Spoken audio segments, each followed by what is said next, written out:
दोस्तों, स्वागत है आपका श्रीमद् भगवद गीता के ज्ञान यात्रा में।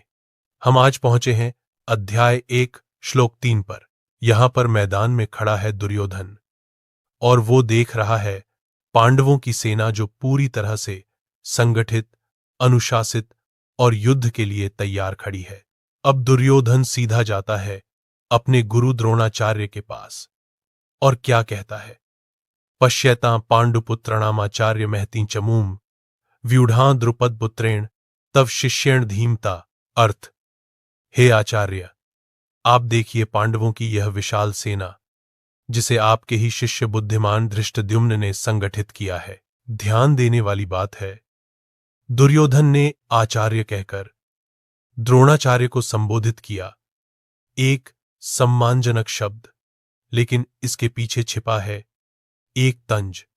दुर्योधन कहना चाहता है, आप तो हम सबके गुरु हैं, पांडवों के भी और हमारे भी, तो फिर क्या आपने उन पांडवों के लिए भी उतना ही मन से शिक्षा दी? वो कहता है, तव शिष्येण धीमता, आपके बुद्धिमान शिष्य धृष्टद्युम्न ने इस सेना को सजाया है। अब यह वही धृष्टद्युम्न है जो भविष्य में द्रोणाचार्य का वध करेगा, और फिर भी द्रोणाचार्य ने उसे युद्ध की विद्या सिखाई। क्या यह द्रोणाचार्य की निष्पक्षता थी या दुर्योधन के मन में बैठा संदेह और असुरक्षा? यह श्लोक हमें क्या सिखाता है? जब कोई दूसरों की तरक्की को देखकर बेचैन हो जाए, समझ लीजिए डर उसके भीतर है। और सबसे बड़ी बात, जब गुरु और शिष्य आमने सामने हो तो युद्ध केवल शस्त्रों से नहीं, रिश्तों से भी लड़ा जाता है। तो सोचिए जरा, क्या कभी आपके साथ ऐसा हुआ है? आपने किसी को सिखाया हो, उसकी मदद की हो, और एक दिन वही व्यक्ति आपके सामने खड़ा हो जाए एक विरोधी की तरह।